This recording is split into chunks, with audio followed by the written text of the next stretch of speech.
이동형의 촉 시간입니다. 오늘의 촉 가이드 박가영 아나운서와 함께합니다. 어서 오십시오. 네, 안녕하세요. 박가영입니다. 지난주 첫 출연 라디오 처음이라고 하셨는데 네. 예, 조금 떨렸습니다만 반응은 좋던데요. 아, 그랬나요? 예. 예쁘게 봐주신 것 같은데 좀 적응하려 싶었는데 또 자리가 옮겨져가지고 예. 오늘도 또 새로 시작하는 그런 기분이 듭니다. 예. 그 다른 스튜디오에서 하다가 오늘 또 함께 하니까 네. 같은 스튜디오에서 주위 혹시 반응이 있었어요? 잘 들었다는 뭐 이런. 없었어요. 주위에서 관심이 없군요. 뭐 하는지. 네, 그러니까요. 예. 그러고 보니까 주변에서는 아무도 얘기가 없으셨네요. 그러게요. 예. 알겠습니다. 오늘도 애써주시기 바라고. 오늘 어떤 이야기를 해볼까요? 네. 오늘이 5월 18일. 다들 아시다시피 이제 기억해야 될 날이 아닐까 싶은데요. 예. 어제 오늘 정치권이 광주로 총집결하는 분위기인데 이 과정에서 대권 주자들의 행보도 좀 주목을 받고 있는 것 같습니다.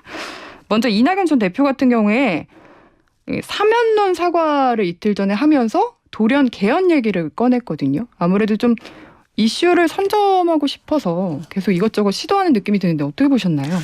예, 이슈를 선점하는 의도가 있죠. 여러분들 기억하시겠습니다만 박근혜 전 대통령이 최순실 등등 탭이 공개되고 이렇게 코너에 몰렸을 때 다음 날 국회에서 한 게 바로 개헌 이야기였죠. 예. 예, 개헌이라는 게 이슈 블랙홀이거든요. 모든 정치권 이슈를 빨아들일 수 있는 거니까.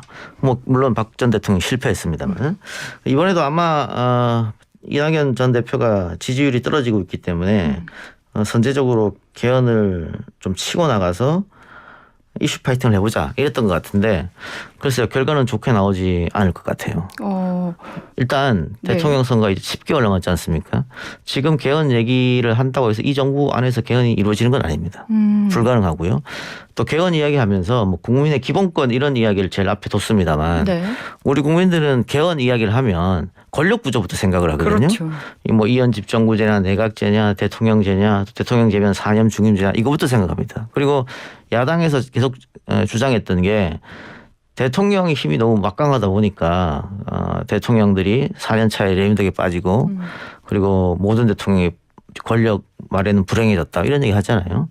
그러니까 야당에서 요구하는 것은 결국은 이원 집정부제나 내각제 분권형 개헌 얘기하는데 지금 이낙연 전 대표가 이걸 들고 오면 민주당 지지자들이 과연 좋아할까.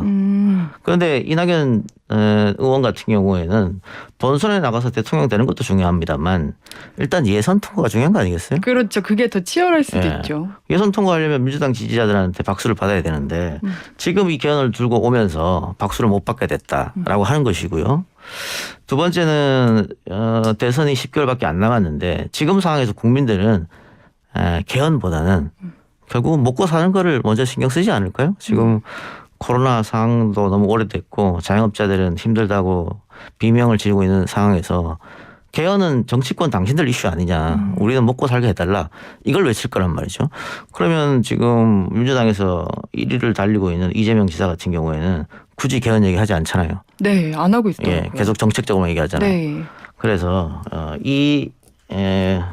이번에 이야기한 이낙연 의원의 개헌 이야기는 지지율을 올리는데 전혀 도움을 못 줄 것이다. 그런 생각이 듭니다. 그리고 또 내용을 보니까 정작 지금 이야기한 국민들이 상대적으로 관심 있을 만한 권력구조 개편 문제에 대해서는 질문이 나왔거든요. 근데 이건 다음에 이야기할 기회가 있을 것이다. 이렇게 답변을 또 했더라고요. 이거 왜 그러냐면요. 권력 구조 개편을 이낙연 전 총리 측에서 4년 중임 이런 걸 원하는 건 아닐 거 아니에요. 결국은 분권형 개헌인데 다시 말씀드립니다만 민주당 지지자들은 분권형 개헌을 원하지 않아요. 야당이 원하는 거지. 그러다 보니까 지금 만일 분권형 개헌을 얘기하면 본인이 민주당 지지층으로부터 지지율이 더 빠질 거 아니에요. 그래서 말을 못 하는 거예요. 그래서 이번에 왜 이걸 들고 나왔는지 조금 그 정무적 판단으로 전략적으로는 이해가 안 됩니다. 네. 그러면 지금 이제 대선 주자들로 거론되는 사람 중에 정세균 전 총리도 사실 개헌 얘기를 하긴 했거든요. 예. 약간 뉘앙스는 다르지만 요건 어떻게 평가하십니까? 국회의원 300명들 물어보면요. 다 개헌에 찬성해요. 네. 예. 그 개헌의 방향성에는 조금씩 다릅니다만 87년 체제로 지금 벌써 몇 년 온 겁니까? 제가 88년생이니까 얼추 거의 34년, 뭐 3년 이 정도 됐네요. 그러니까. 근데 예. 그때 87년에 개헌할 때 그 국민을 위한 개헌이 아니었거든요. 권력자들이 권력 나눠먹기 위해서 뭐 노태우는 자신이 이번에 대통령 하려고 김영삼, 김대중도 마찬가지입니다. 혹은 5년 후에 본인이 하려고 그런 개헌을 했기 때문에 바꾸는 거 맞아요. 바꾸는 거 맞는데 그래서 문재인 정부 들어서도 초기에 하려고 해다 실패했죠. 지금 권력 말에 들어가서 현실적으로 좀 불가능한 면이 없지 않아 있죠. 없지 않은 면이 있고 현실적으로 그런 문제도 있는데다가 지금 정세균 총리 전 총리나 이낙연 전 총리나 지지율이 떨어지니까 한번 판을 흔들고 싶어서 이런 걸 갖고 온 것 같은데 이런 걸로 흔들리지 않는다. 좀 아쉬운 면이 없지 않습니다. 여기다가 지금 민주주의 4.0 같은 경우에 이게 친문 모임이라고 불리잖아요. 네. 여기도 개헌 이야기를 했는데 여기도 개헌 이야기를 보면 결국은 분권형 개헌입니다. 그러니까 이들이 얘기하는 게 뭐냐면 여러 가지 지금 대통령한테 집중되어 있는 이런 권력을 좀 빼서 뭐 각 정당에서 이야기하는 것들 가지고 뭐 부총리급을 몇 개 만들어 가지고 국무총리 위에 정당 기반의 부총리를 5에서 6명 추가로 두고 국회 인준을 받게 하자. 예. 결국은 대통령 힘 빼서 국회 힘을 더 실어주자는 거잖아요. 예.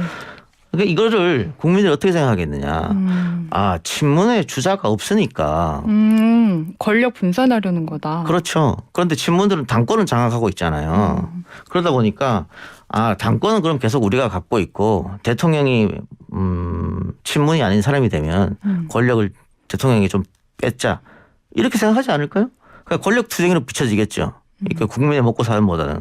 그러다 보니까 민주주의 4.0에서 이렇게 들고 나오는 거에 대해서도 민주당 지지자들은 반대하지 않아 하죠. 그러니까 대체적으로 당내 경선에서 친문이 진 적이 없어요. 늘 정동영 이후로 늘 승리해 왔는데 네. 이번엔 질 것 같잖아요. 아직 모르긴 하죠. 그 가능성이 높잖아요. 네. 후보가 없으면 한 번 쉬어도 되는데 못 쉬겠다. 그래서 이제 경선 연기론이 나오는 거고 그게 지금 좀 안 될 것 같으니까 다시 이렇게 분권형 개헌을 들고 나오면 국민연의 사리사욕으로 개파 싸움으로 비춰질 수밖에 없어요. 그래서 지금 이낙연, 정세균 또 친문 의원까지 추측이 돼서 이 세 그룹에서 개헌론을 불붙였는데 이게 결국은 당원들의 마음이나 국민들의 마음을 얻어야지만 박수를 받고 개헌의 추진력, 동력이 생길 거 아니에요? 지금으로 봐서는 뭐 찻잔속의 태풍도 아니고 미풍도 아니고 그냥 이렇게 하다 그칠 것이라는 생각이 듭니다. 그 하나만 더 궁금한데 이낙연 전 대표 같은 경우에는 정말 뭐 어대낙 얘기까지 나오면서 지지율이 고공행진을 하다가 계속 떨어지고 있잖아요. 그래서 본인이 약간 갈피를 못 잡는 게 아닌가 하는 생각이 한편으로 들기도 하고 어떤 식으로 좀 대응을 해야 될까? 이런 것도 궁금한데요. 근데 이낙연 전 총리의 지지율은 다른 사람이 뺀 게 아니고 본인 스스로 뺀 겁니다. 그래서 전략 전술이 상당히 부족했다.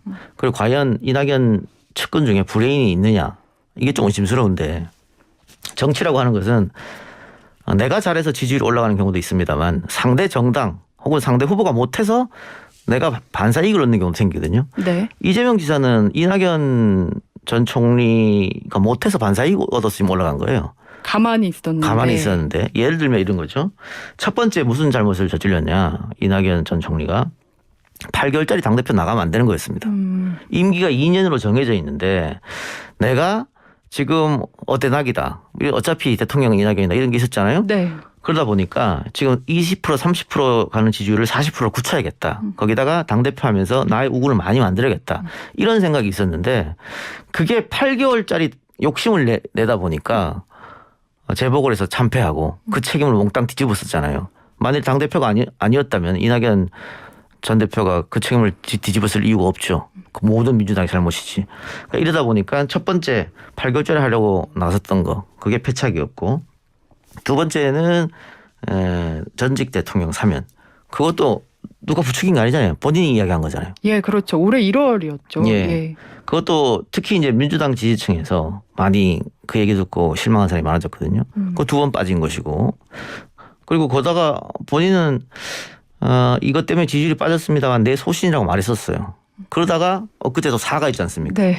그러니까 좀 오락가락한 행보를 보인다. 이러다 보니까 그 지도자로서 리더십이 있느냐 이런 비판도 생기는 거고. 세 번째는 저는 또 이 개헌론인 것 같아요. 아. 이 개헌론 해서 앞으로 두고 보시면 알겠습니다만 지지율 오르지 않습니다. 이것 때문에. 그래서 좀 연속으로 전략적 판단을 좀 못한 게 아니냐. 조금 안타까워요. 네, 알겠습니다. 그러니까 이게 민주당 쪽으로 봤을 때는 이재명 지사가 저렇게 독주하는 게 좋은 게 아니거든요. 그럼요. 예. 솔직히 그런 이번에 재보선 때도 국민의힘 같은 경우에는 계속 경쟁하면서 그게 그렇습니다. 좀 효과를 누렸잖아요. 그렇죠. 근데 마찬가지로 국민의힘도 물론 뭐 윤석열 전 총장이 정치를 하겠다고 선언한 것도 아니고 국민의힘 입당한 것도 아닙니다만 야권 주자가 윤석열 저렇게 독주하는 것도 역시 모양새 좋지 않습니다. 그러니까 다른 후보들 홍준표나 뭐 원희룡, 유승민 또 오세훈 시장도 좀 생각이 있을 테니까 그런 사람들이 두 자리까지 올라줘야 되는 것이고 이낙연 의원이나 정세균 전 총리 같은 경우에도 두 자릿수로 올라와야 됩니다. 물론 이낙연 의원이나 정세균 전 총리 같은 경우는 지역 기반이 겹치기 때문에 계속 이렇게 가면은 합종 연행 가능성도 있겠죠. 그렇죠. 예. 그렇게 해서도 좀 올려야지. 그래야지 같이 시너지 효과가 나고 상대방의 타깃이 안 되거든요. 근데 지금은 윤석열 전 총장 같은 경우에도 만일 등판하기 시작하면 민주당이나 언론에서 1순위 타깃이 될 거 아니에요. 네. 공격 대상. 네. 마찬가지입니다. 이재명 지사도 만일 저렇게 계속해서 지금 공공행진 혼자서 독주를 하면 국민의힘의 제 첫 번째 타깃이 되기 때문에 그러면 검증을 세게 받을 수밖에 없거든요. 여러모로 혼자 가는 건 좋지 않다. 이렇게 볼 수 있는 거죠. 네. 대선 주자들 얘기는 언제 들어도 재밌는 것 같은데요. 다음으로는 이제 국민의힘 얘기해 보겠습니다. 이번에 오늘은 기념식이 있었고 어제 이제 5.18 추모제가 있었는데 국민의힘 의원들이 사상 처음으로 초대를 받았거든요. 이게 호남 민심이 변하고 있다라고 해석을 해도 되는 겁니까? 뭐 호남 민심은 지난 총선에서 이정현 의원 당선되고 정운천 의원 당선되고 이럴 때 좀 보여줬어요. 그러니까 어떤 거였냐면 괜찮은 후보를 내려보내달라. 그럼 우리가 찍을 용의도 있다. 근데 지금까지 여러분들 한번 생각해 보십시오. 호남에 보수정당 후보 중에 좀 괜찮은 후보라든가 거물급 인사라든가 내려간다고 말만 했지 거의 내려간 적이 없어요. 그러니까 뽑아주고 싶어서 뽑을 사람이 없었던 거죠. 근데 반대로 민주당은 김대중 대통령 때부터 동진 정책이라고 해가서 예. 거물급 인사들이 계속해서 영남에 부딪혔습니다. 계속해서 싸웠어요. 그래서 그 결과가 DJ가 대통령 될 때는 뭐 10%도 못 오는 지역도 있었고 10% 조금 넘는 지지율을 받아서 대통령 당선된 지역도 있었습니다만 지금은 TK나 PK나 30% 많은 곳에서 40% 이상 나온단 말이에요. 네. 그게 몇십 년 동안 걸쳐서 DJ, 노무현, 뭐 문재인 이렇게 벽에 부딪혔던 결과입니다. 그러니까 호남 같은 경우에도 국민의힘이 굉장히 늦었습니다만 지금부터도 정성을 들여서 좋은 후보 내려보내고 또 괜찮은 정책 또 호남을 위한 정책, 또 호남 인물도 좀 중용 좀 하고 최근에 뭐 호남 5.18 특별법 이런데 국회에서 투표할 때 또 기권하고 이랬잖아요. 예. 그런 모습 보여주면 안 돼요.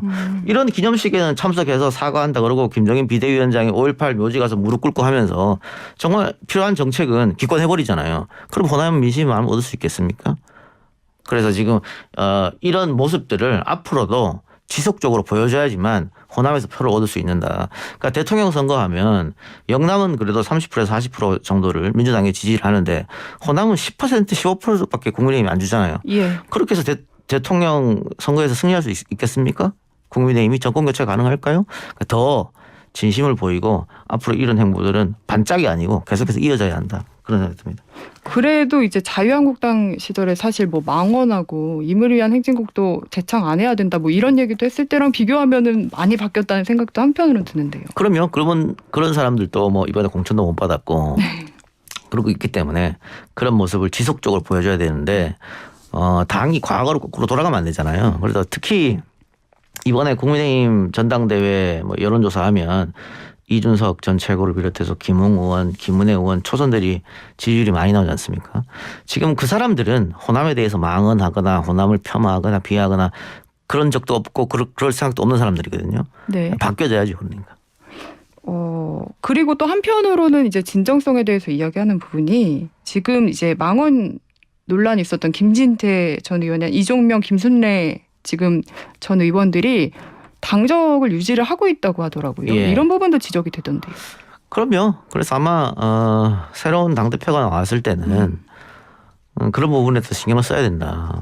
그렇지 않으면 매년 5.18은 돌아올 테고요. 네. 그렇잖아요. 그럼요. 그렇게 진정성을 보여야지만이 호남 민심도 돌아올 수 있다. 그런 생각이 드네요. 네, 알겠습니다. 마지막으로 앞에서 살짝 언급을 해주셨는데 지금 어제까지만 해도 국민의힘이 법사위원장 안 주면은 김우수 검찰총장 후보자 청문회 못한다 이렇게 이야기를 했다가 입장을 선회를 했거든요. 그럴 수밖에 없죠. 현실적으로 계속 안 된다고 하면 뭐 방법이 있는 것도 아니고 그리고 사실은 이게 지금 연계시켰잖아요. 법사위원장 자리랑 법사위원장 자리랑 이 김호수 검찰총장 청문회를 연계시키는 게 논리적으로 말이 안 되고 그게 야당은 그거잖아요. 이게 법사위가 예. 지금 그 청문회를 담당하니까 법사위 문제 먼저 해결돼야 된다. 예. 그 명분을 내세웠는데 네. 그게 국민들한테 통하겠습니까? 그냥 발목 잡는 것밖에 생각 안 느끼니까 그런 게 하나 있을 테고 명분이 좀 부족하다는 거.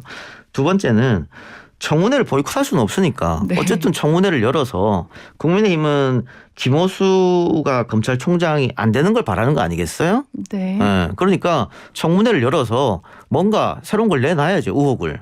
그래서 청문회에서 국민들이 이런 의혹이 있으니까 안 된다. 그럴 수도 있는 거 아니에요? 그걸 위해서라도 청문회를 열어야 되니까 이거는 합의해 줄 수밖에 없었다. 그렇게 봅니다. 그래서 국민의힘이 뭔 카드를 쥐고 있는지는 알 수는 없습니다만은 네. 그 지난번 뭐 새 장관 후보자처럼 또 새로운 의혹이 나올 수 있는 문제고 그것도 국민의 민심이 돌아설 수 있는 문제고 청문회 열어야 된다. 마지막에 그렇게 판단하는 것 같습니다. 그 특별감찰관 이제 합의도 어쨌든 이끌어냈잖아요. 그 부분은 이제 누가 잘했다고 보시는지도 궁금해요. 아니 뭐 그거는 뭐 청와대에서 계속 얘기를 했었던 거예요. 그래서 야당도 얘기했었던 건데 의견은 맞았습니다. 실제로 이루어지지 않았으니까 결국은 이루어졌으니까 저는 뭐 법에 있는 것이고 필요한 부분이라고 봅니다. 그래서 하면 돼요. 어렵지 않은 부분이고 다만 국민의힘이 그 법사위원장 자리에 매달리는 이유. 네. 근데 지금 여당이 어떻게 주겠어요? 어떻게 보세요? 저는 한편으로는 예. 줘도 되지 않나?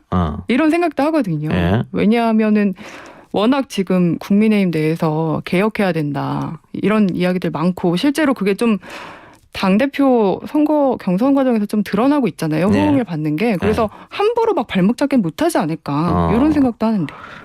그런데 민주당 입장으로서는 못 믿는 거죠. 야. 예. 게다가 지난 국회의 법사위원장, 그러니까 지난 국회 후반의 법사위원장이 야당이었잖아요.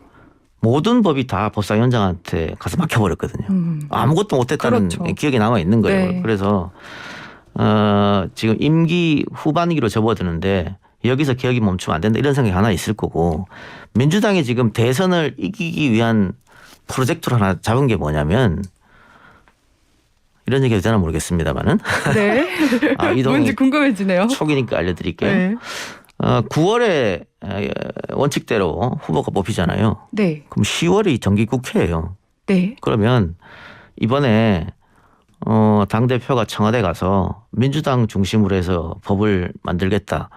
청와대가 좀 따라와 달라고 요청했지 않습니까? 네. 그게 뭐냐면 9월에 대통령 후보가 결정이 되면 대통령 후보 중심으로 해서 대통령 후보의 개혁, 입법 이것을 10월 달에 마무리하겠다는 생각이에요. 미리요? 그럼요. 오. 대통령 후보 결정됐으니까 오, 네. 180석 갖고 있으니까 못할 거 없잖아요. 네. 거기다가 그게 이제 민생 입법이라는 거거든요. 국민들이 좋아할 만한 민생 입법들을 10월에 민주당 대통령 후보로 이름으로 쭉 가가지고 그러면서 국민들이 박수 치겠죠. 그러면 민주당 후보 지지는 올라갈 수밖에 없잖아요. 그런데 법사위원장을 내줬다. 그럼 계획대로 안 될 거 아닙니까? 막힐 수 있다. 예를 들면 이재명이 후보가 됐다. 네. 이재명 표 개혁 입법을 탁 냈는데 법사위원장이 안 되고 못하는 거잖아요. 네. 그럼 계획이 다 어그러지는 거지. 네. 예를 들면 이런 게 있죠. 이재명 지사가 지금까지 계속해서 국회에 요구했던 게 300명한테 편지도 썼습니다. 국회의원들한테. 수술실 CCTV 법안 통과시켜달라고. 기억나요. 통과 안 됐죠. 네. 통과 안 됐습니다만 국민들한테 여론조사하면 수술실 CCTV 반드시 통과달라는 여론이 상당히 높습니다. 국회에서 통과가 지난번에는 안 됐는데 이재명이라는 사람이 후보가 돼가지고 자 제가 후보가 됐으니까 이거 민주당 압박해서 제가 통과시키겠습니다 해서 10월달 통과됐다고 해봐요. 사람들이 이재명한테 박수 치지 않을까요? 그런 선점 효과를 노리는 거거든요. 그런 걸 머릿속에 그려두고 있는데 법사위원장을 넘겨줬다? 그게 안 된다? 그럼 계획이 다 어그러지는 거기 때문에 그런저런 이유에서라도 민주당은 법사위원장 자리를 절대로 국민의힘에 넘겨주지 않을 것이다. 요 얘기는 정말 처음 들어보는 얘기인 것 같은데 어디에서도 들을 수 없는. 연합뉴스 시사평론가들 아무도 못하는 얘기입니다. 저만 할 수 있는 얘기예요. 왜 여기서 연합뉴스가 나오는지. 네, 알겠습니다. 아니 연합뉴스 진행하시니까. 네. 여쭤봤어요. 그 끝날 때가 된 거죠? 끝날 때 시간이 네. 없어서 하나 더 질문이 있는데 이건 못할 것 같고요. 어쨌든 박가영 아나운서하고 두 번째 시간인데 댓글은 너무 열심히 하시는 것 같아서 고맙다는 댓글이 많이 있네요. 감사하네요. 다음 주 화요일 날 그러면 다시 박가영 촉 시간에 만나 뵙도록 하겠습니다. 자, 오늘 이후의 스케줄은 어떻게 됩니까? 오늘은 이제 밤에 제가 뉴스 시간대가 바뀌어서 철야 뉴스 하러 갑니다. 철야 뉴스. 네. 고생이시네. 새벽에 틀면 보이십니다. 새벽에요? 네. 1시부터 4시까지. 아이고, 새벽 시간까지 뉴스를 위해서 고생하시네요. 고맙습니다. 오늘은 여기까지 하죠. 지금까지 박가영 아나운서였습니다. 네, 감사합니다.